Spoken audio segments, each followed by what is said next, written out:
I'm Virginia Eskin. Today on A Note to You, I want to take us on a Shakespearean sojourn. Musically, that is. We're hearing a lot about Shakespeare these days. It's all over the media. It turns out that at least 300 composers have been inspired by his plays. So let's amble through the forest with music from the Bard.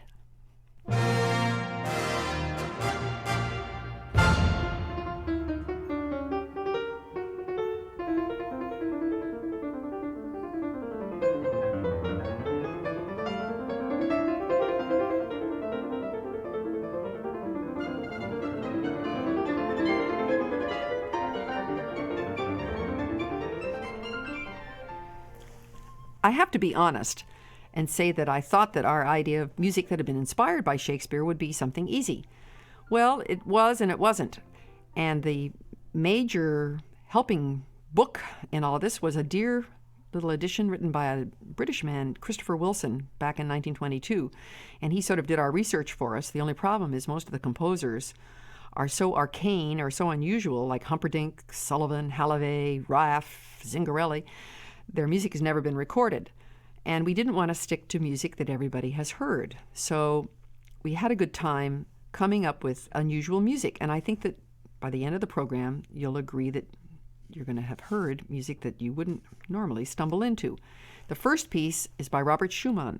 And this overture that he wrote to the Julius Caesar play by Shakespeare really is a good mirror of the play, because the play, of course, is very dramatic. Calpurnia warns the husband that he shouldn't go to work that day, and he doesn't listen. And we all know what happens to him, and eventually Cassius and Brutus also commit suicide, and it's a very dramatic, and it's full of murder and intrigue. How would Robert Schumann put this into music? Well, he sets the piece in F-sharp minor, for starters, which is, of course, a very, very dark key. And you'll hear in the beginning of the overture the outline, and I think that he's trying to sort of identify Julius Caesar for us. And he hits on C sharps. C, I don't know if there's a play on the word Caesar and C, but I heard those in the music. And there's definitely a sort of an emerging victorious quality. And then eventually the pattern falls into B and F, and I think those would be Cassius and Brutus. So you have three notes that Schumann writes the music around, and those are the three main characters of the play, I believe. So Schumann has not the benefit of words the way he does in all of his songs, so he has to sort of stake out notes as territory for the personalities from the Shakespeare play. Let's go now to the Julius Caesar Overture, written by Robert Schumann.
just heard the London Symphony conducted by Niemi Järvi. Well, our next example is going to be back in time. We're going to go back to the 16th century when Shakespeare lived, and it's music by Robert Johnson. He was a very interesting court lutenist, and I think that he was very crucial to Shakespeare's plays because right after Johnson, we learn that there's Thomas Morley, John Dowland, but Robert Johnson definitely stands out as a leader in creating the sort of genre of music that we associate with the Elizabethan period.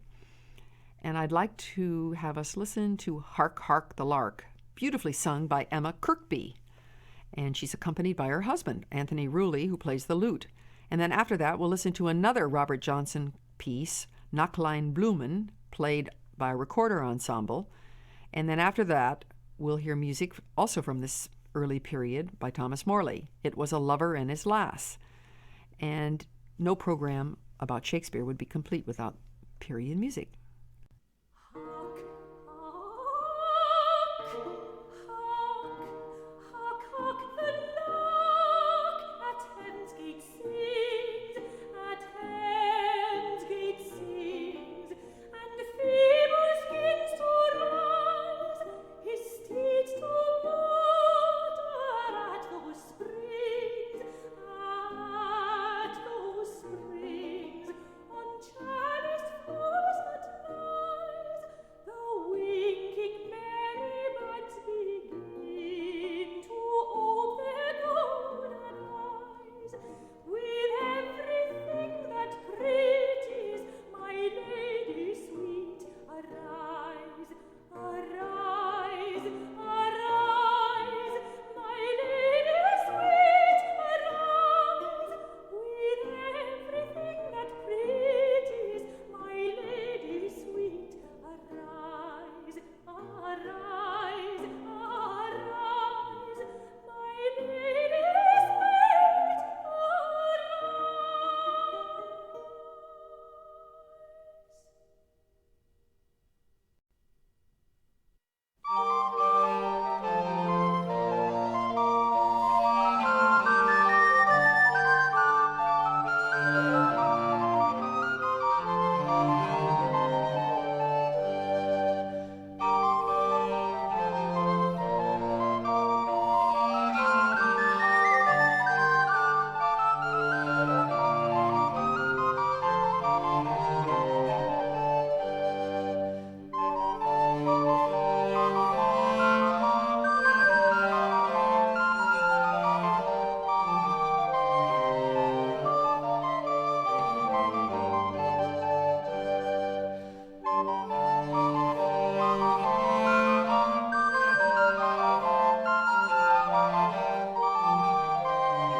It was a lover and his lass with a hen, with a ho and a hen, nonny no and a hen, nonny no.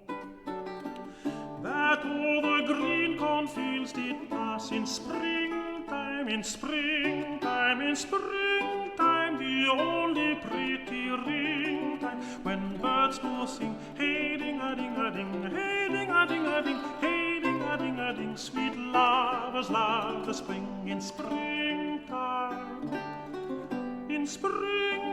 the only pretty ring time, when birds do sing, hey ding a ding a ding, hey ding a ding a ding, hey ding a ding a ding, sweet lovers love the spring.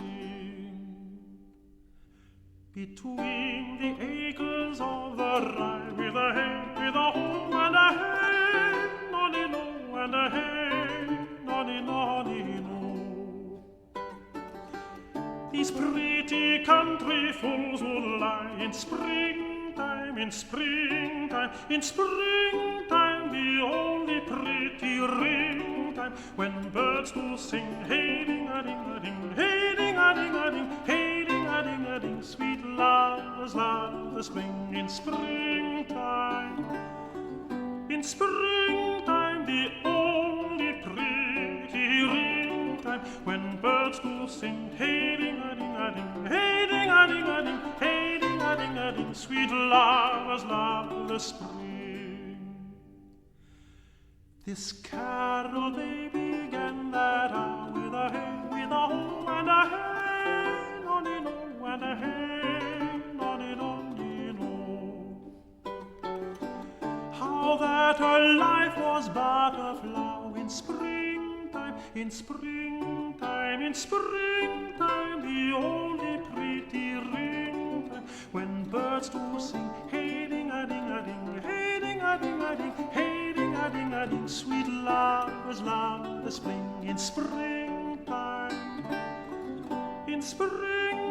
the only pretty ring time, when birds do sing, hey ding a ding a ding, hey ding a ding a ding, hey ding a ding a ding, sweet lovers love the spring.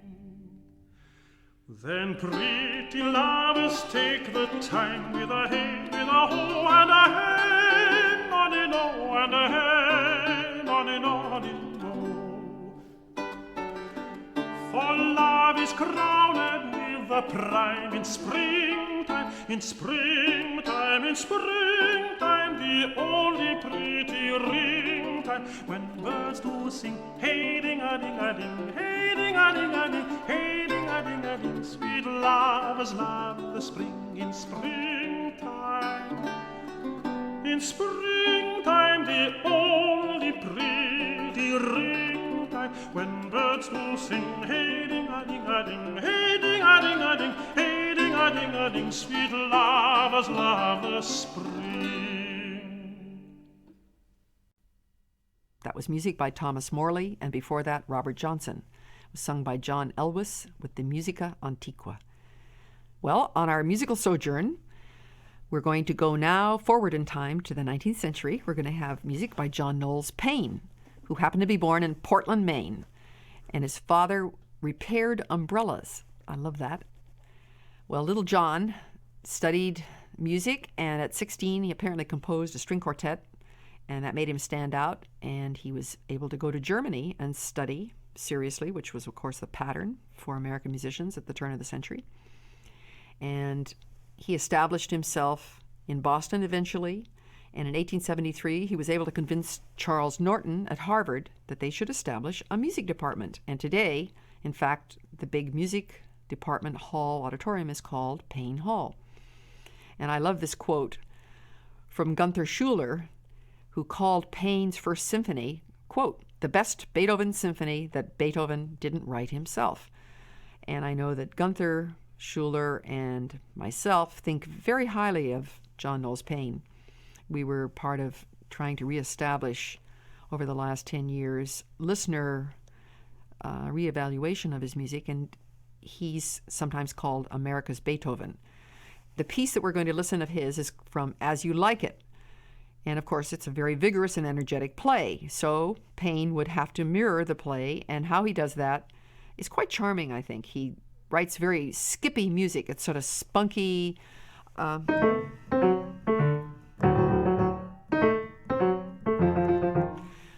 It's almost programmatic music, and it's perfect for As You Like It.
music by John Knowles Paine. Today, on A Note to You, we're having a good time linking up music that was inspired by Shakespeare. If you'd like to write to us, and you think this is a good idea to do this sort of thing or a bad idea, we certainly will read your mail. The address is A Note to You, care of WGBH Radio, 125 Western Avenue in Boston, Massachusetts, 02134. And for the computer conscious people, The email address is a note to you at WGBH.org. And when you write, please tell us the name of your public radio station. A note to you is made possible by the friends and alumni of Northeastern University.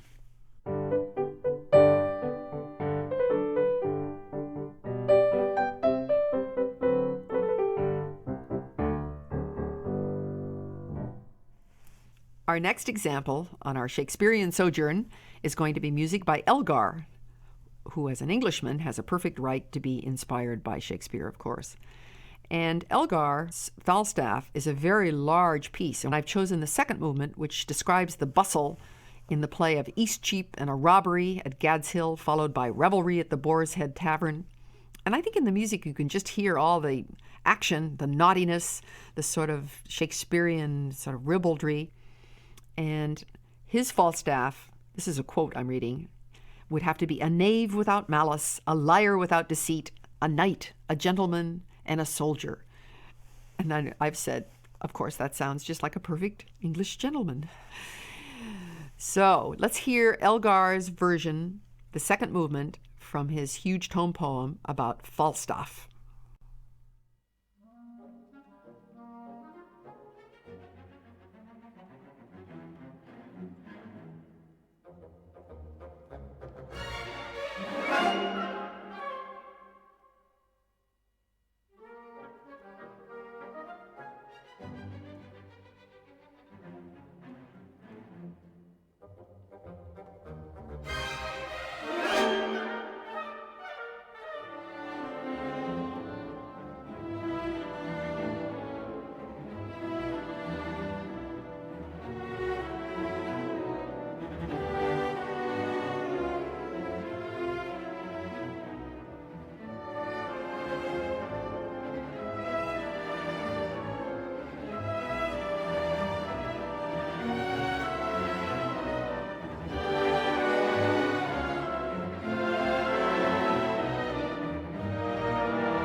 We just heard music by Elgar, Falstaff, played by the City of Birmingham Symphony, conducted by Sir Simon Rattle. Now, the next composer is also an Englishman named Quilter, and he was the epitome, I think, of the Edwardian songwriter. He came from an aristocratic background. His friends were people like Percy Grainger and Cyril Scott, who were successful composers at the turn of the century, and Quilter apparently often performed as a pianist in his own songs. And that reminds me of somebody like Ned Rorem, who's doing the same thing today. Let's listen to his song taken from Shakespearean lyric, O Mistress Mine. O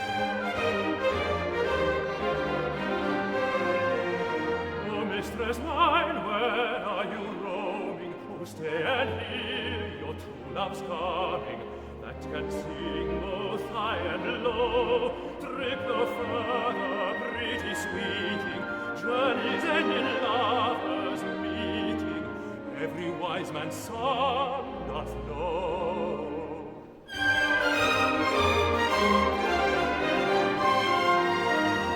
What is love? 'Tis not hereafter, present mirth and present laughter.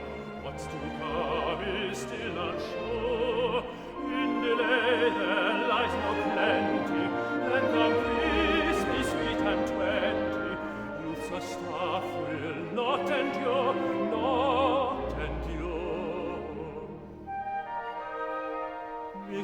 sunshine, where are you roaming?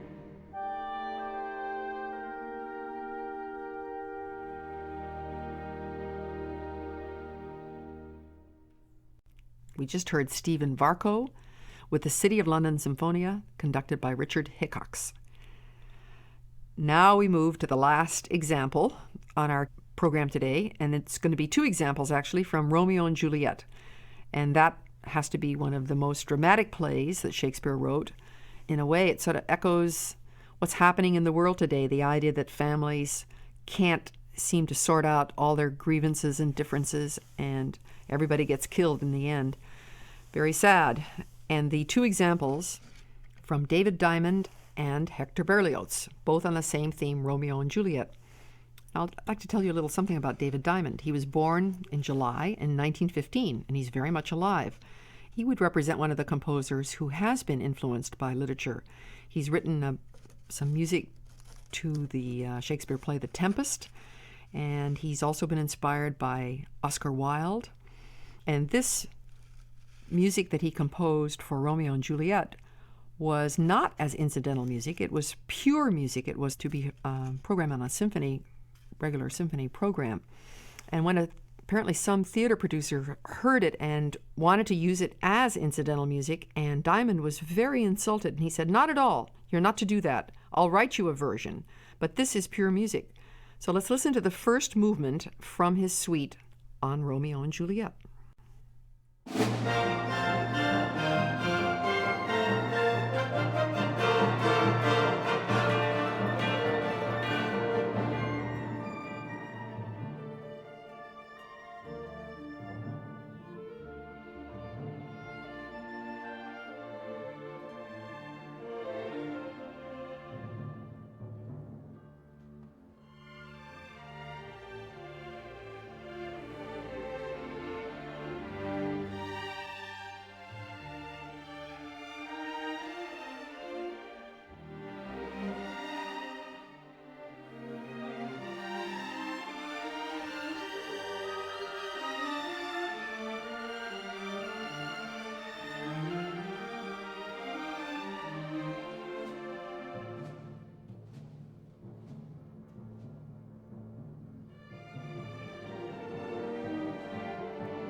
We just heard the New York Chamber Symphony, conducted by Gerard Schwartz, with music by David Diamond. For our last example, we're going to go to, I think, the most poignant music, perhaps, that exists in the musical canon, and it's very, very, very appropriate for the tomb scene taken from Romeo and Juliet. And it's the very end of the play, and all has been lost. Juliet is dead. Romeo is looking at her, and how would Berlioz be able to evoke this incredibly sad scene? Well, what he does is to put the pleading melody into the voice of the English horn. And when you think of the lovely quality of the Going Home tune that Dvorak uses in his symphony, that's also played by the English horn. And when you hear the English horn, it's got a very, very special quality. It's really these pleading chords. There's just sort of splashing down on the body of Juliet. And it brings tears to one's eyes, really, because their death is so unnecessary. If the families could have resolved all their issues, the two young lovers could have gone on loving and living. There's no promise to any of this, and there seems to be no lesson learned, and it's so much like what's happening in the world today. So we'll end our program today with this very sad music.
We just heard Berlioz's Romeo and Juliet, played by the Chicago Symphony with Carlo Maria Giulini conducting. I hope you had a good time with our trek through the woods, Sherwood Forest, and music inspired by Shakespeare. My thanks to Janie Pippick for her technical expertise on our program. Our producer is Alan McClellan, and I'm Virginia Eskin. A Note to You is made possible by the friends and alumni of Northeastern University. It's produced by Northeastern University in cooperation with WGBH Radio, Boston.